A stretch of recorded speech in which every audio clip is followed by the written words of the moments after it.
İldırım görəndə çoxumuz sadəcə göydə parlayan bir işıq görürük. Amma əslində o təbiətin ən güclü elektrik hadisələrindən biridir. Buludların içində hava davamlı hərəkət edir.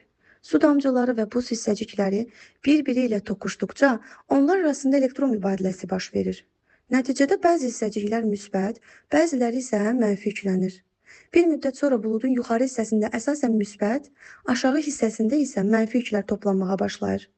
Buludun aşağı hissəsindəki mənfi yüklər yer səthinə də təsir göstərir və orada yük fərqi yaranır. Yüklər arasında fərq həddindən çox artdıqda isə hava artıq bu enerjini saxlaya bilmir. Normal halda hava elektrik cəryanını zəif keçirir. Amma burada hava iyonlaşır və elektrik cəryanı keçirən hala gəlir. Və bir anda qaz mühitində nəhəng elektrik boşalması baş verir. Biz buna ildırım deyirik. İldırımın təhlükəli olmasının səbəbi onun daşıdığı güclü elektrik cəryanının insan bədəninə ciddi zərər verə bilməsidir.